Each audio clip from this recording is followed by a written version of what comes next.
ফিরে এলাম বিরতির পর। পরবর্তীতে বড় খবরের দিকে নজর রাখবো। মালদার গাজলে ফের শুট আউট। মদের দোকানে দুই কর্মচারীকে লক্ষ্য করে গুলিবিদ্ধ হয়েছেন এক কর্মচারী, আহত আরও এক। পুলিশ সূত্রে যেমনটা খবর পাওয়া যাচ্ছে, গতকাল রাতে গাজলের আলালে মদের দোকান থেকে লক্ষাধিক টাকা নিয়ে ফিরছিলেন দুই কর্মচারী। সেই সময় 81 নম্বর জাতীয় সড়কের উপর তাদের পথ আটকে মারধর করা হয় বলে অভিযোগ। টাকার ব্যাগ দিতে অস্বীকার করায় দুষ্কৃতীরা গুলি চালায়। গুলিবিদ্ধ হয়েছেন চিন্ময় বাড়ুই নামে এক যুবক, আহত হয়েছেন আরো একজন। এই বিষয়ে আরো বিস্তারিত কথা বলবো। আমাদের সঙ্গে মালদা থেকে রয়েছে আমাদের প্রতিনিধি রুহুল। দেখো, যেমনটা জানা যাচ্ছে, মদের দোকানে দুই কর্মচারী গুলিবিদ্ধ এবং তাদের মধ্যে একজন গুলিবিদ্ধ হয়েছেন, আরো একজন আহত। বিস্তারিত কি জানা যাচ্ছে? দেখো, একদম এই শুট আউটের ঘটনায় কিন্তু রীতিমতো উত্তেজনা ছড়িয়ে রয়েছে গাজল এলাকা জুড়ে।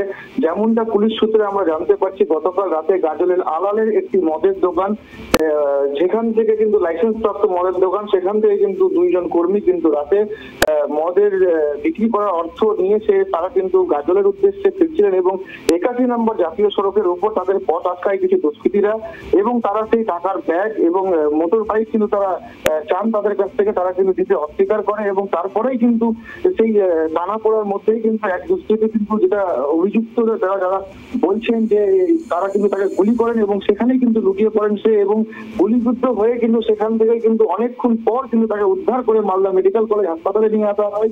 বর্তমানে তিনি কিন্তু মালদা মেডিকেল কলেজ হাসপাতালে চিকিৎসাধীন রয়েছেন। কিন্তু প্রকাশ্য দিবালোকে এইভাবে যে গুলি করে শুট আউটের ঘটনা কিন্তু মালদায় বারংবার ঘটছে। কোথাও কিন্তু একটা প্রশ্ন চিহ্ন তুলছেন স্থানীয় বাসিন্দারা, কারণ যে এই দুষ্কৃতীদের দৌরত্ব কিন্তু জেলা জুড়ে কিন্তু বেড়েই চলেছে এবং গোটা ঘটনার কিন্তু লিখিতভাবে কিন্তু গাজল থানায় কিন্তু অভিযোগ করা হয়েছে এবং গাজল থানার পুলিশের তরফে গোটা ঘটনা তদন্ত শুরু করা হয়েছে। অনন্যা, অনেক ধন্যবাদ রহুল আমাদের সঙ্গে থাকার জন্য। আপনাদের আরো একবার জানিয়ে রাখি, মালদার গাজলে শুট আউট এবং মদের দোকানে দুই কর্মচারীকে লক্ষ্য করে গুলি চালানো হয় বলে অভিযোগ। গুলিবিদ্ধ হয়েছেন এক কর্মচারী, আহত আরো এক। পুলিশ সূত্রে যেমনটা খবর পাওয়া যাচ্ছে, গতকাল রাতে গাজলের আলালে মদের দোকান থেকে লক্ষাধিক টাকা নিয়ে ফিরছিলেন দুই কর্মচারী। সেই সময় 31 নম্বর জাতীয় সড়কের ওপর তাদের পথ আটকে মারধর করা হয় বলে অভিযোগ। টাকার ব্যাগ দিতে অস্বীকার করায় গুলি চালায় দুষ্কৃতীরা। গুলিবিদ্ধ যুবকের নাম চিন্ময় বাড়ুই, আহত হয়েছেন প্রসেনজিৎ মোদি নামে আরো এক যুবক। মালদা মেডিকেল কলেজ হাসপাতালে চিকিৎসাধীনরা আহত।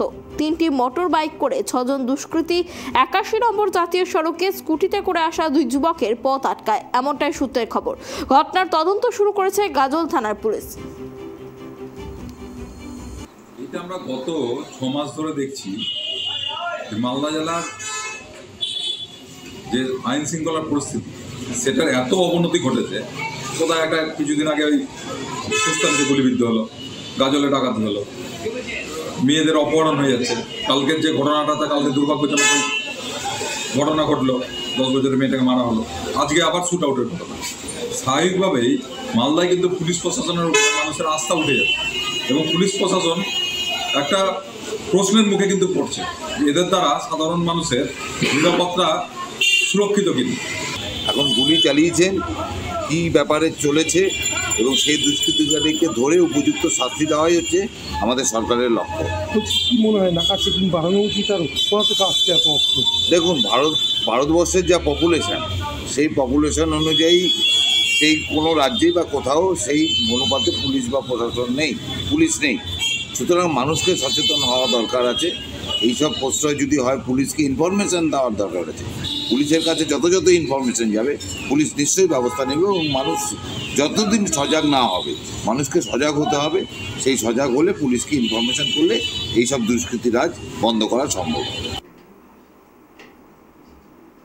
আজ মাধ্যমিক পরীক্ষার কারণে ন্যায়যাত্রার সময়সূচি কিছুটা পিছিয়ে দেওয়া হয়েছিল। রাতে কান্দির নবগ্রামে রাত্রি যাপন করার পর আজ সকাল 8টা নাগাদ সেখান থেকে বীরভূমের উদ্দেশ্যে রওনা দেওয়ার কথা ছিল, কিন্তু জেলা প্রশাসন যেমনটা জানিয়েছে যে মাধ্যমিক পরীক্ষার্থীরা নিজের কেন্দ্রে পৌঁছানোর পরেই যাত্রা শুরু হবে। কিন্তু সূত্রের খবর, অবশেষে অনুমতি দেওয়ার কারণে শুরু হলো রাহুল গান্ধীর নেতৃত্বে ভারত জোড়ো ন্যায়যাত্রা।